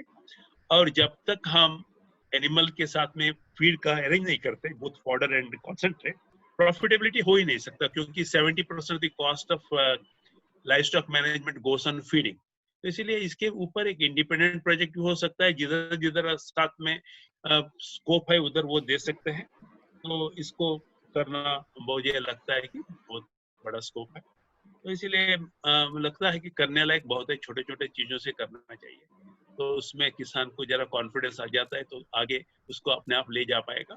And finally जब भी हम किसान के साथ में काम करेंगे तो उनको इकट्ठा करके प्रोडक्शन जो इनपुट रिक्वायरमेंट है उसको कलेक्टिवली लेके प्रोक्योर करें बल्क में, और मार्केटिंग में ये थोड़ा वैल्यू चेन का फॉरवर्ड लिंकेज शुरू करें, तो उसमें प्रॉफिट जो कमाता है इसका उसी किसान को बचेगा। मैं देखता हूँ generally when farmer purchases inputs 15 से 20% कमीशन तो व्यापारी खा जाता है। जब मार्केटिंग करते हैं तो लोकल मार्केट में व्यापारी 15-20% कमीशन खा जाता है। अगर ये दोनों कमीशन हम बच पाएंगे तो 30-40% तो प्रॉफिट किसान को हो जाता है। तो इसीलिए जिधर भी हम एक्टिविटी शुरू करें तो ग्रुप में प्रोक्योरमेंट करें और ग्रुप में मार्केटिंग करने का थोड़ा कोशिश करें टिल वी स्टार्ट और प्रोड्यूसर कंपनी, वो शुरू से रहना अच्छा रहेगा। तो इसके साथ में मैं मेरा अभी का संक्षिप्त में खत्म करता हूँ। और कोई शंका है दूध के बारे में, A1 मिल्क के बारे में, देसी वर्सेस क्रॉसब्रीड, मैं इसके लिए उत्तर देने के लिए तैयार हूँ। धन्यवाद। Thank you so much sir. आपने जिस तरीके से अपनी बात को बताया, अपने एक्सपीरियंस को हम लोग के साथ शेयर किया, इसमें आपने ये फोकस किया कि किस तरह से आपने जब अपनी बात को रखा तो एक अच्छी गाय किस तरीके से, एक अच्छी गाय है तो किसान किस तरीके से 20 से 25 हजार का नेट इनकम कर सकता है। आपने ये भी बताया कि A1 और A2 टाइप जो मिल्क को लेके आपने अपनी बात की कि हम लोग जो पशुओं को खिलाते हैं वही हमको मिलता है और उसी से हमको मिल्क उत्पादन होता है। और साथ ही साथ आपने अपने रिसर्च पेपर के बारे में भी जिक्र किया, लेकिन आपने इस चीज पे ज्यादा फोकस किया कि हम लोग किसान के पास अगर जाएं तो सीधे उसको सिंपल इस काम को करते हुए उनको क्या व्यवसाय हो पा रहा है उस पर वो कोशिश, उसी तरीके से हम उनको उसके बारे में बताएं। आपने ये भी बताया कि अगर हम सस्टेनेबल फार्मिंग अगर करना चाहते हैं, अगर वो बोट की केस में ही है, तो हम लोग उन्हीं के साथ ये काम करें जो उससे पहले से ही जुड़ा हुआ है। ऐसा हम ना करें कि हम नए आदमी को जो बोट के बारे में बिल्कुल जानता ना हो, हम उनको बोट प्रोवाइड करें, ऐसी कोई सब्सिडी प्रोवाइड करा दें। तो ये सब चीजें हम लॉस के तरफ ही हमको ले जाते हैं। आपने ये भी बताया कि अगर आपको लाइव स्टॉक से प्रोडक्टिविटी लेनी है तो पहले हमको जेनेटिक इम्प्रूवमेंट की बात करनी होगी। जब तक जेनेटिक स्टॉक को हम कितना भी अच्छा चारा दाना पानी दे दें तो उसमें हम लोग उस तरह की प्रोडक्शन को नहीं ले सकते जितना हम लोग उम्मीद करते हैं। तो जेनेटिक इम्प्रूवमेंट के साथ आपने फीडिंग की बात की, और जिसके साथ ही हम लोग लाइव स्टॉक में प्रोडक्टिविटी को इंश्योर कर सकते हैं। आपने ये भी बताया कि अगर आप ऑर्गेनिक फार्मिंग को अडॉप्ट करना चाहते हैं तो लाइव स्टॉक को छोड़कर हम ऑर्गेनिक फार्मिंग को नहीं अडॉप्ट कर सकते हैं। लाइव स्टॉक ऑर्गेनिक फार्मिंग को का एक बहुत मुख्य हिस्सा है। बगैर इसके हम लोग ऑर्गेनिक फार्मिंग के जो रियल वैल्यूज है उसको हम लोग जमीनी स्तर पे नहीं उतार सकते हैं। आपने आंध्र प्रदेश, महाराष्ट्र में अपने अनुभव शेयर किए। आपने बताया कि अगर किसी किसान के पास अगर लाइव स्टॉक है और 1 एकड़ जमीन है, वो कैसे अपने वहाँ के वेजिटेबल्स का ही खेती करके सिस्टमैटिक तरीके से वो कैसे 1 एकड़ में 2 लाख तक का इनकम कर सकता है। इसी के साथ आपने ये भी बताया कि हम किस तरह इस समय माइग्रेंट लेबर जो बिहार में है, जो अभी माइग्रेट करके एक जगह से दूसरे जगह चले गए हैं, गवर्नमेंट के साथ क्या क्या पॉसिबिलिटीज हैं जिसको हम लोग इस तरीके के सिस्टम को फॉर्मलाइज वे में किया जा सकता है। तो मुझे उम्मीद है कि आपके इस व्यू से बाकी लोग काफी नॉलेज लिए होंगे और उसको आगे बढ़ाने की सोचेंगे। इस कड़ी को आगे बढ़ाते हुए मैं श्री अशोक माथुर सर को इनवाइट करना चाहूंगा कि वो आए और अपने व्यूज हमारे इस वेबिनार में साझा करें। बहुत बहुत धन्यवाद। अब शायद मेरा कैमरा वर्क नहीं कर रहा है, तो इसलिए आप मुझसे रूबरू नहीं हो पाएंगे। एनीवे, सबको नमस्कार। मेरे पूर्व वक्ता श्री सौरभ सिंह जी, वधवा साहब और डॉक्टर हेगड़े साहब ने बड़ी अच्छी तरह से ये इंटीग्रेशन एग्रीकल्चर और लाइव स्टॉक सस्टेनेबल प्रॉफिट का बड़े अच्छी तरह से इंटीग्रेशन किया है। क्योंकि मैं रिजर्व बैंक ऑफ इंडिया और नाबार्ड से पिछले 35 साल से जुड़ा रहा हूं और मैं अभी बेंगलोर में हूं। कोविड की वजह से मैं सेटल तो जयपुर में हूं। रिटायरमेंट के बाद नाबार्ड में मैं चीफ जनरल मैनेजर था और जयपुर में सेटल हो गया हूं। अभी मैं बेंगलोर से आपसे बात कर रहा हूं। यहाँ कोविड के उसमें मैं नहीं जा पा रहा हूं। तो इंटीग्रेशन है एग्रीकल्चर एंड लाइव स्टॉक का। मेरा नाबार्ड का और रिजर्व बैंक का एग्रीकल्चर क्रेडिट डिपार्टमेंट का ये अनुभव रहा है कि जब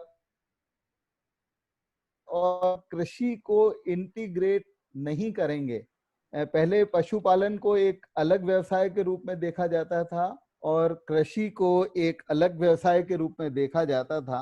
पर जब तक हमने मिक्स फार्मिंग का जो कंसेप्ट शुरू किया है, तो खास तौर पे छोटे और मध्यम वर्ग के किसानों के लिए ये बहुत ज्यादा फायदेमंद रहा है।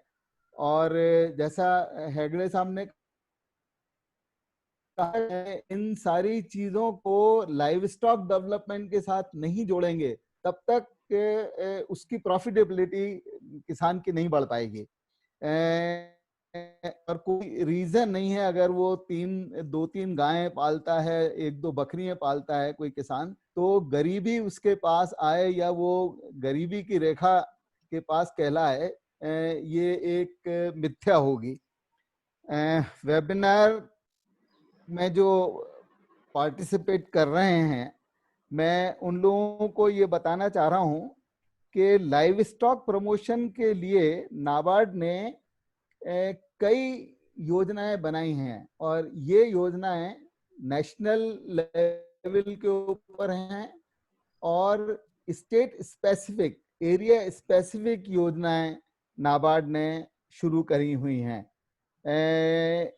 सभी योजनाओं के बारे में तो इस वेबिनार में कवर नहीं कर पाएंगे हम, पर ये जो टॉपिक रिलेटेड एग्रीकल्चर और live stock sustainability of profits integration का जो है, उसके बारे में मैं छोटे किसानों के लिए, खास तौर पे ट्राइबल एरियाज के लिए जो इंटीग्रेटेड प्रोजेक्ट्स हैं, जिसमें एग्रीकल्चर और लाइव स्टॉक को और बाकी और भी कई जो गांव की जरूरत के लिए, छोटे किसान के, खास तौर पे ट्राइबल के जरूरत के लिए योजनाएं हैं, उसमें से मैं 2 योजनाओं के बारे में आपसे जिक्र करना चाहूंगा, जो कि मुख्य रूप से आदिवासी किसानों के लिए देश भर में चलाई जा रही हैं। उनका हम वर्णन करेंगे और उसके बारे में जानकारी लेंगे। यह है integration both for agriculture and live stock development. एक योजना जो फ्लैगशिप योजना है नाबार्ड की, वो है वाडी प्रोजेक्ट, ट्राइबल डेवलपमेंट प्रोजेक्ट, और दूसरी योजना है watershed project, ridge to valley project. मैं करीब 5-5.5 वर्ष तक मध्य प्रदेश में नाबार्ड का चीफ जनरल मैनेजर इंचार्ज रहा हूं। जैसा कि आपको विदित है, मध्य प्रदेश, अभी वधवा साहब ने मध्य प्रदेश के बारे में काफी जानकारी दी है, खास तौर पे किसान, छोटे किसानों के बारे में, आदिवासी किसानों के बारे में। तो ये जो प्रदेश है, ये मुख्य रूप से आदिवासी बाहुल्य प्रदेश है, ट्राइबल डोमिनेटेड राज्य है, जहां छोटे एवं गरीब आदिवासी किसानों की बड़ी संख्या में प्रेजेंस है, निवास करते हैं। जब मैंने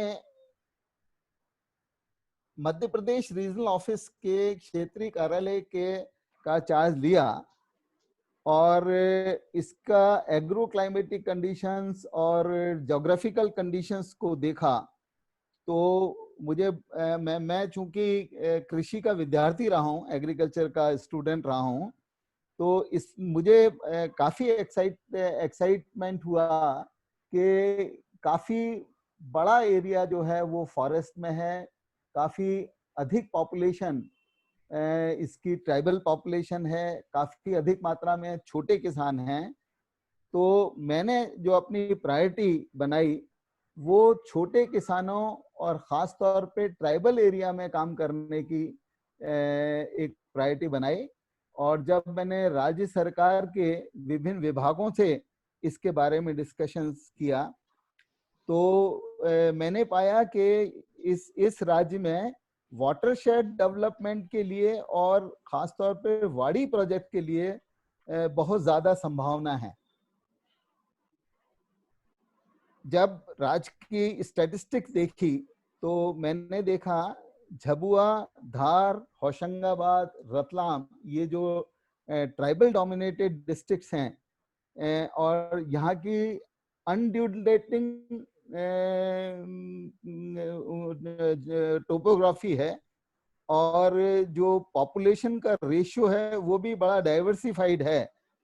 तो मैंने ये मन बनाया अपने अधिकारियों से डिस्कस करके कि इन क्षेत्रों में हम पायलट बेसिस के ऊपर वाटरशेड डेवलपमेंट और वाडी प्रोजेक्ट्स क्यों न इंट्रोड्यूस करें।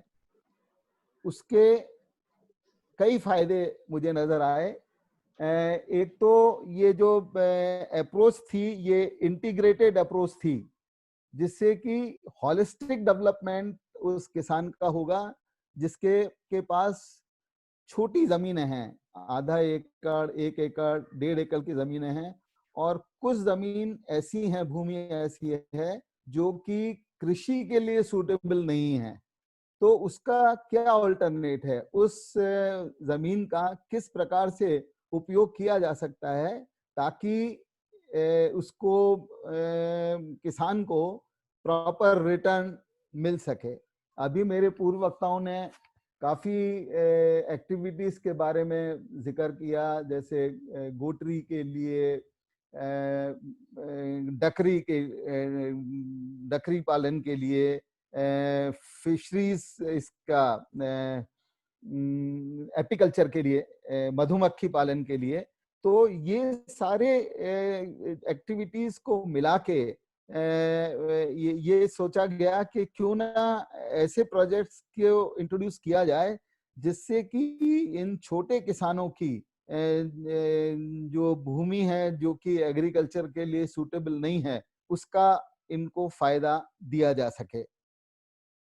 एक जो पॉजिटिव पॉइंट मध्य प्रदेश में मुझे मिला कि वहां पर जो राज्य सरकार के विभिन्न विभाग थे वो काफी एग्रेसिव थे, काफी पॉजिटिव थे इस प्रकार के डेवलपमेंट के बारे में। और दूसरा, वहां पर एक एनजीओस का जो प्रेजेंस है मध्य प्रदेश में, वो बहुत अच्छे एनजीओस का प्रेजेंस था। भारतीय एग्रो इंडस्ट्रीज फाउंडेशन, बेफ, वहां पे काम कर रहे थे, प्रधान काम कर रहा था, बेसिक्स का काम था, इफ्को का काफी एरियाज के अंदर काम था। तो मैंने इन सभी एनजीओ से अलग अलग बात करके और जिन जिन क्षेत्रों में इनकी प्रेजेंस थी वहां पर इन प्रोजेक्ट्स को शुरू किया। ये जो प्रोजेक्ट्स हैं दोनों, वाडी और वाटरशेड के, ये ग्रांट कम लोन प्रोजेक्ट्स हैं। कुछ जो उसका कंपोनेंट है वो ग्रांट कंपोनेंट है जो कि नाबार्ड द्वारा दिया जाता है, और कुछ कंपोनेंट उसका लोन कंपोनेंट है जो कि इंडिविजुअल फार्मर्स को बैंकों द्वारा दिया जाता है।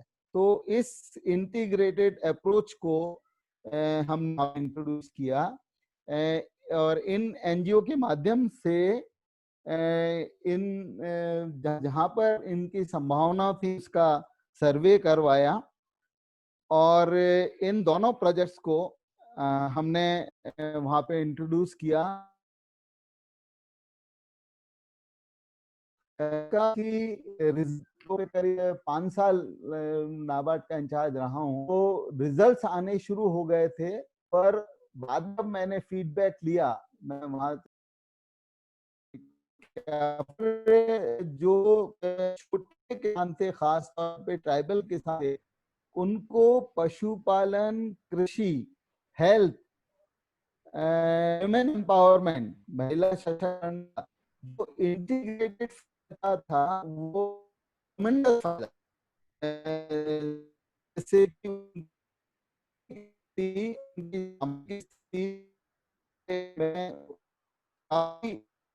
हुआ कि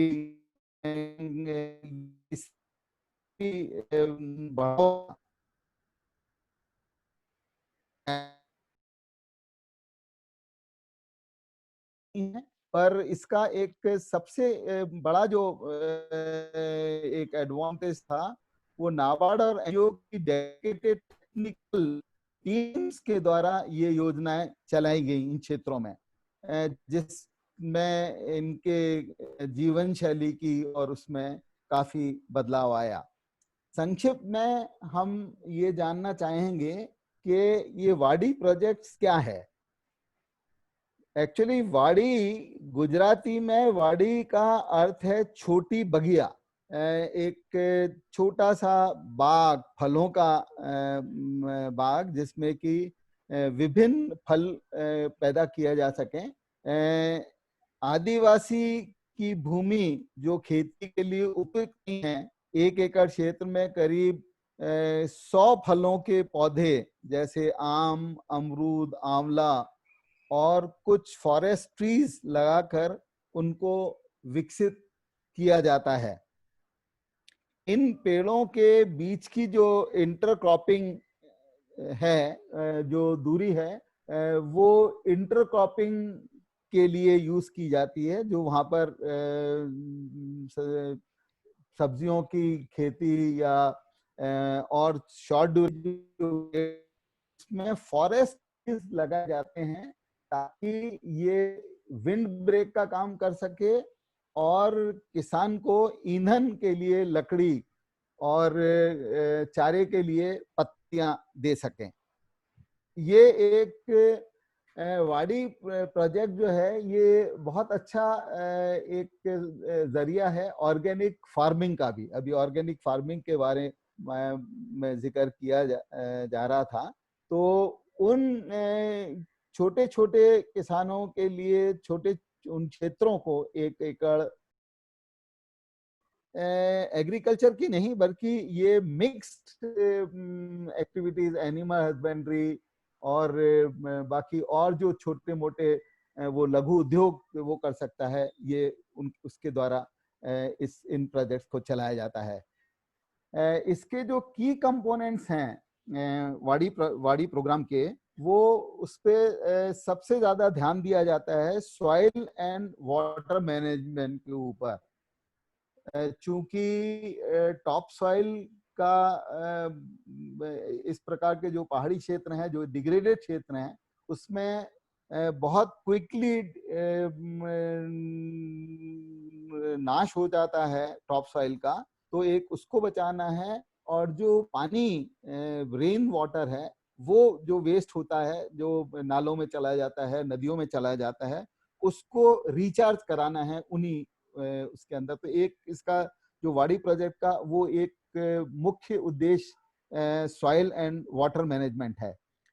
जब भी ये विलेज कमेटी या वाड़ी कमेटी, इसके कई कंपोनेंट्स हैं जिसमें कि कई कमेटियां बनाई जाती हैं, जिसमें सरकारी विभागों का सहयोग होता है और जो इम्प्लीमेंटिंग एनजीओ है वो उसको पूरी एक्टिविटी को कोऑर्डिनेट करता है। तो वो इन ग्रुप ऑफ फार्मर्स को लेके उस पर्टिकुलर क्षेत्र में इस प्रकार के प्रोजेक्ट्स बनाता है। दूसरा इसका जो मेन कंपोनेंट है वो है ऑर्चर्ड डेवलपमेंट। वहाँ पे जिस प्रकार की लोकल फलों की वैरायटी लगाई जा सकती हैं, कहीं पे फूल लगाते हैं, आम की खेती की जा सकती है, चीकू की खेती की जा सकती है।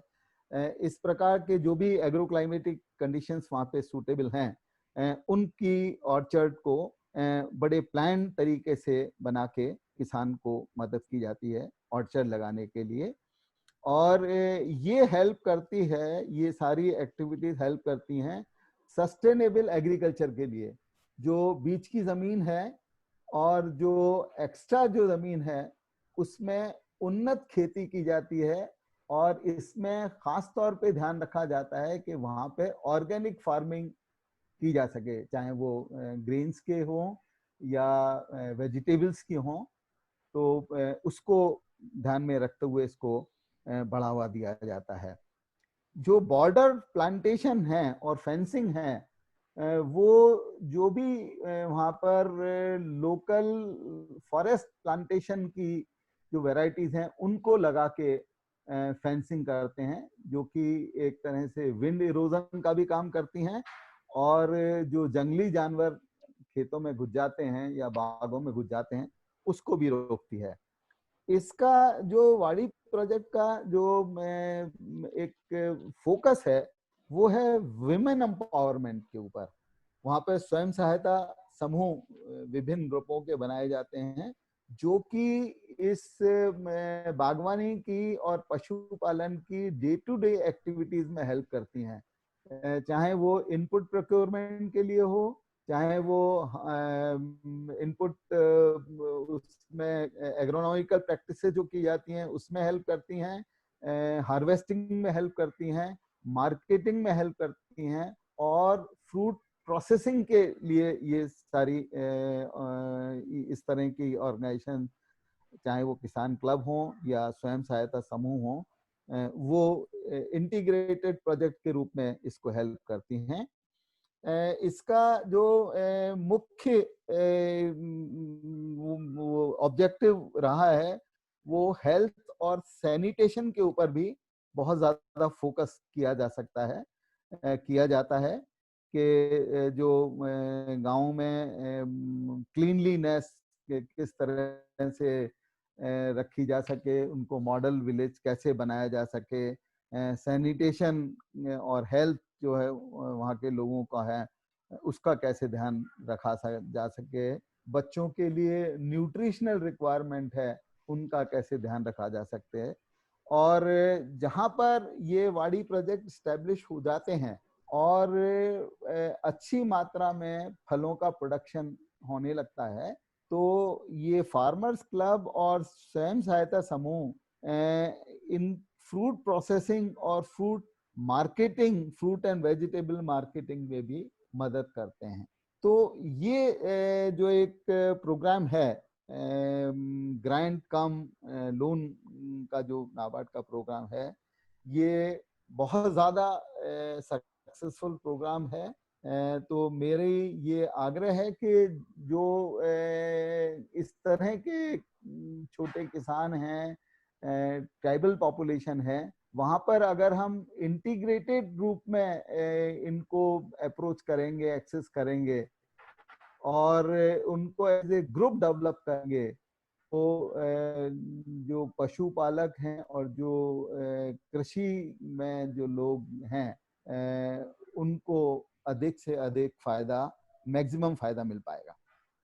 दूसरा जो प्रोजेक्ट है जिसके बारे में मैं जिक्र करना चाहूंगा वो है वाटरशेड डेवलपमेंट प्रोग्राम का। नाबार्ड 3 प्रकार के वाटरशेड देश के विभिन्न हिस्सों में इम्प्लीमेंटेशन करता है। पहला है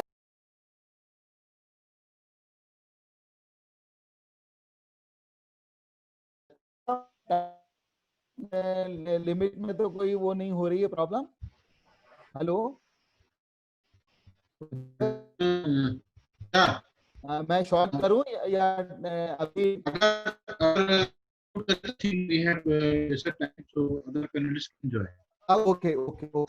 थैंक यू सर। दूसरा प्रोजेक्ट है Indo German watershed development programme और तीसरा है soil restoration and rehabilitation of degraded soil for food security.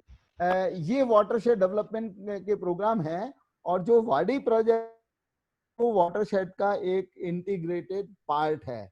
तो इन दोनों प्रोग्राम का जिक्र करने का मेरा यही उद्देश्य है कि अगर हम कॉम्पैक्ट एरिया अप्रोच के ऊपर इनके ये काम करें, तो जो मेरे पूर्व वक्ताओं ने इस प्रोजेक्ट इसके बारे में विभिन्न योजनाएं बताई हैं, चाहे वो डकरी हो, चाहे गोट रेयरिंग हो, तो उनको हम इंटीग्रेट करके और एक कॉमर्शियल रूप में हम इसको बढ़ावा दे सकते हैं, जिससे कि उनकी सस्टेनेबिलिटी, छोटे किसानों की एक कॉमर्शियल सस्टेनेबिलिटी में उसको हम कन्वर्ट कर सकें और वो प्रॉफिट ऑर्गेनाइजेशन बन सकें। मेरा आप लोगों से आग्रह है कि नाबार्ड के हर एक राज्य में एक क्षेत्रीय कार्यालय है और डिस्ट्रिक्ट में हमारे डिस्ट्रिक्ट डेवलपमेंट मैनेजर्स पोस्टेड हैं। तो अधिक जानकारी के लिए उनसे संपर्क किया जा सकता है और जो भी उनकी योजनाएं हैं उसका अधिक से अधिक लाभ उठाया जा सकता है। और इसकी वेबसाइट है www.nabard.org, उसको भी एक्सेस करके आप अधिक जानकारी ले सकते हैं। Thank you so much sir. Thank you so much sir. जैसे आपने एमपी में वाडी और वाटरशेड प्रोजेक्ट के जितने डिटेल में आपने बताया, तो मुझे लगता है कि लोगों के लिए काफ़ी जानकारीपूर्ण रहेगा और उसके लिए वो उस पर आप उस जो आपने वेबसाइट का जिक्र किया उससे जाके वो सूचना को जान सकते हैं। इस प्रोग्राम को आगे बढ़ाते हुए तो मैं डॉक्टर जीवी सर से मैं रिक्वेस्ट करूंगा कि वो अपने व्यूज को हमारे समक्ष रखें। डॉक्टर जीवी सर। सर आप म्यूट पे हैं, please sir please unmute your I'll do that. Yeah. Hi. Thanks Ujjwal and others for giving me this opportunity. It was great learning and listening to all of you and your experiences. My large experience is on crop production, not much on livestock. My journey about understanding livestock and trying to integrate with farming began a couple of years back, particularly working closely with the Goat Trust. We got into it because when all our almost 15 years of work with farmers trying to improve the agriculture, we find particularly when we are working with small and marginal farmers, all that we can improve is 35 to 40% of their income, which comes from crop production. So unless we work their share on livestock, the total incomes cannot increase because the assets are very low. So if you are looking at assets for further earning more from the livelihoods, easy way out is the livestock. Because say if I had to buy 1 acre of land versus getting some goats or getting some poultry, or even getting some animals is much easier. So I think that's where we started. Second, within agriculture, how do we integrate? Because much of the organic farming depends on animals also. So that's one integration is about need for bio inputs in agriculture. Second is to get additional income. So these two interests prompted us to partner with other organizations to learn. And then when we are trying to learn from others also, one of the things I realized, and what is the major shortcoming in partnerships was not much innovations are happening, and then not many organizations are into innovations. So I think there is a important role organizations like Goat Trust, BIFE, play in this sector, because not much innovations are happening. It's like in agriculture, I can see not many are actually doing innovation. Basically, they try to promote what everybody is doing kind of thing. You don't find the real solution. So we need to have a kind of partnerships built. If we have to take this integration into a larger scale, so this kind of, so who are working at the field level, everybody cannot innovate. So how we can build this relationship between organizations which are innovating the new knowledge, because all these livelihoods and all these things, all these production systems have both science, which need to be understood very well, also business. And external factors change significantly, say with climate change, with the changes in the business policies, systems. So business policy, business changes regularly, as well as production systems regularly. So good innovative organizations which work on innovations are very, very critical. So as long as that is not there, taking this forward will become very important, very difficult. Second important learning we had was in this integration. At the farmers level, all of us talk about integrating everything. And if there are 3 or 4 different sources of income, they also have to, and if these 3 or 4 activities are not interdependent and work and resources can be shared, they have to learn skills on 2 or 4 different things. And it becomes extremely difficult. I cannot become a master of goat management as well as master of millet production and a master of poultry production also. And it becomes extremely difficult at the farmers level. So we also need to see what combinations are good in different contexts, what kind of combinations are good. And then, so all these learnings is what we try to do with the field level. And today we work with a large number of farmers who are organized into farmer producer organizations, and we see a great scope for further expansion. We are also a resource organization for more than 200 FPOs in Andhra, Telangana, Maharashtra. So So in all these, when we were trying to map out the livelihood patterns, income sources and all, we see a great opportunity in terms of this integrated approach being taken forward. And two important issues want to put forth. We recently did a study on what would be the impact of COVID, what was the impact of COVID, and then how we need to see the future. Kind of. Almost all the migrant labor whom we have seen walking all along, they all come to urban areas to earn about 1 lakh or 1.5 lakh rupees in a year.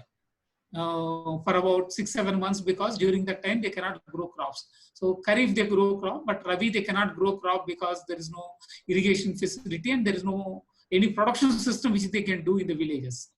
If we can find way of actually dealing with that, if the people can earn about 1 to 1.5 lakh rupees in the village, majority of them will be willing to stay back.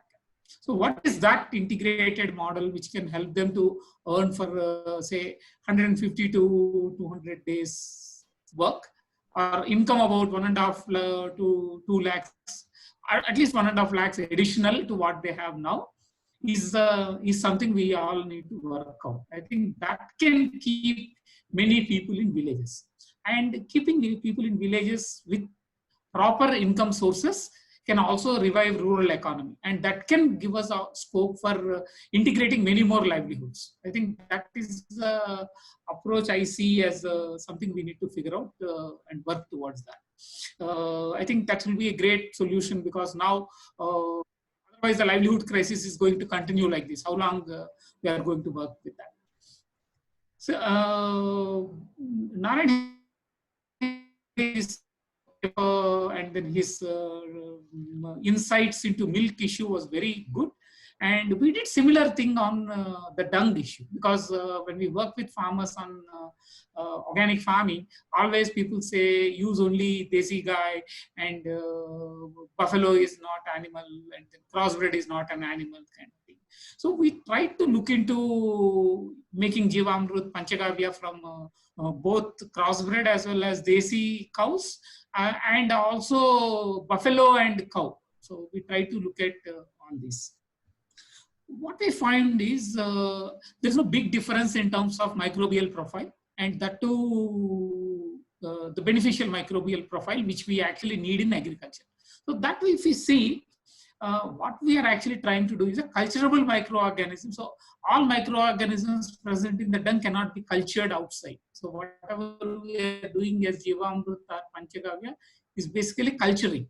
So all microorganisms present in the dung cannot be cultured. So only few can be cultured, and within the cultured, there are few which are beneficial to our agriculture.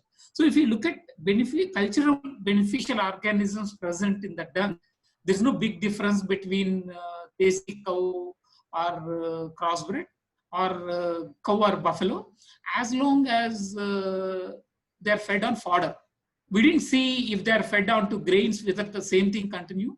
And reading the literature and my own assumptions, which we are now trying out this season, if you are too much dependent on grain, the microorganism profile may slightly vary, because the microbial profile also depends on the fodder, the feed they take, food they eat. So that's how I think it works.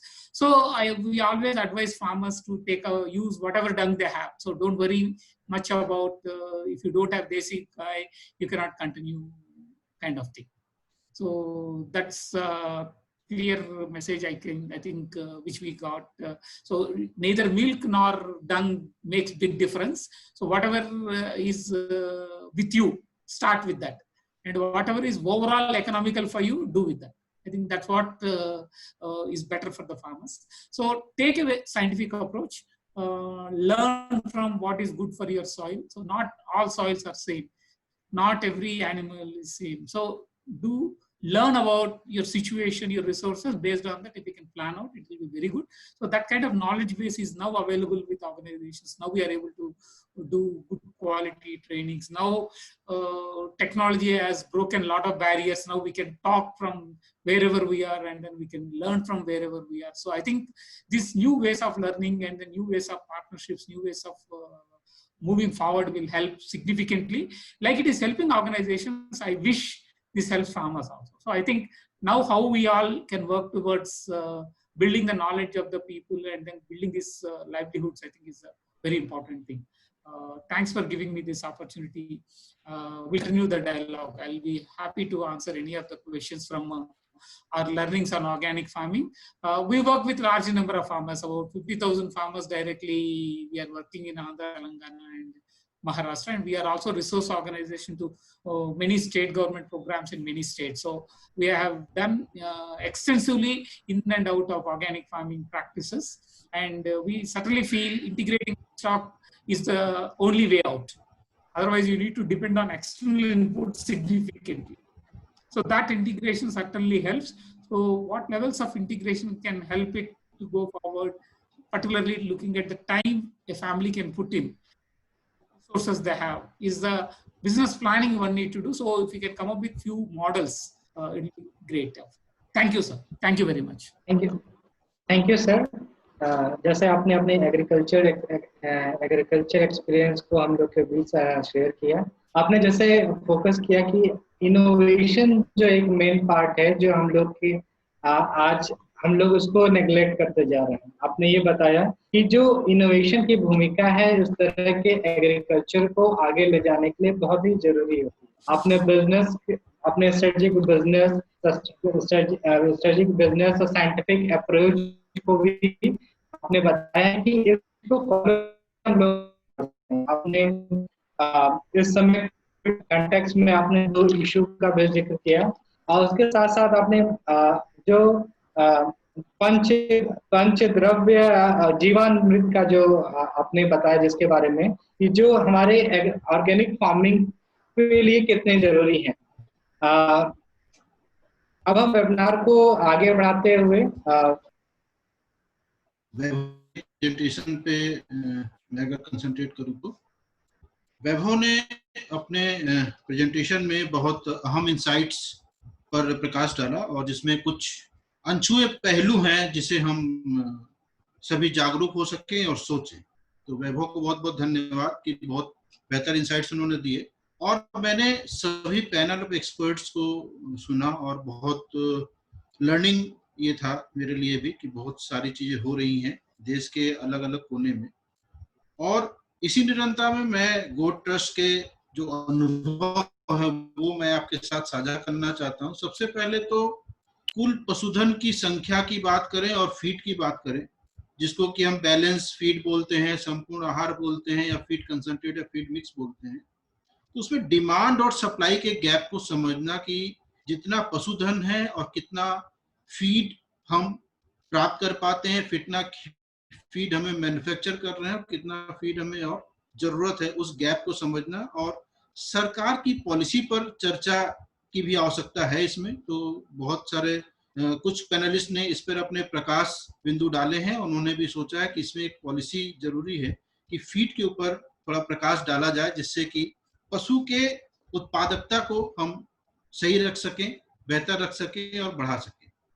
दूसरा जो हम लोगों ने गोट trust में किया है pilot गोट डंग manure के ऊपर, तो उसमें प्रोडक्शन जो हो रहा है गोट डंग का और उसका प्रोसेसिंग और उसमें वेस्टेज कितना हो रहा है वो समझना जरूरी है, जिसमें एक स्टडी की शायद जरूरत है इस समझने के लिए कि किस प्रकार से डेवलपमेंट ऑर्गेनाइजेशन इस पर भी अपना रोल देख सकते हैं और इस मुद्दे को लेके आगे चल सकते हैं, जो कि एक बहुत बड़ा मुद्दा है देश के लिए कि डंग है पर उसका प्रोसेसिंग या उसको हम खाद के रूप में परिवर्तित नहीं कर पा रहे हैं। एक स्टैंडर्ड ऑपरेशन प्रोसेस की बात हम सोचें और उसको करें। तीसरा है कि स्टैंडर्ड प्रोसेस क्या होना चाहिए मिक्स फीड का, और साइंटिफिक फॉर्मुलेशन क्या होना चाहिए जिसमें कुछ फ्लेक्सिबिलिटी रहे, और क्योंकि रीजनल डाइवर्सिफिकेशन बहुत सारे होते हैं तो उसको भी हमें ध्यान में रखना है। और इसी क्रम में गोट ट्रस्ट ने गोट डंग मैन्योर पर एक पायलट शुरू किया और काफी सफलता पाई हम लोगों ने 4-5 सालों में, और अब उसको हम मैकेनाइजेशन की तरफ धीरे धीरे हम लेके जा रहे हैं, गोट फीड मिल लगाने की बात कर रहे हैं।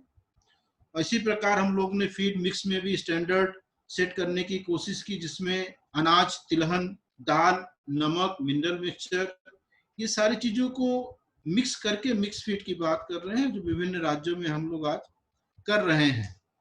और एक छोटा सा एग्जाम्पल अगर हम बात करें, अभी जो मध्य प्रदेश में हुआ, काफी चर्चा में था, मुझे लगता है और भी राज्यों में ये सब हो रहा होगा कि वीट का प्रोक्योरमेंट 1.25 करोड़ मैट्रिक टन हुआ, और जिसमें बहुत सारे न्यूज है कि लगभग 23 लाख मैट्रिक टन वीट जो है डैमेज हुआ रेंज की वजह से, निसर की वजह से।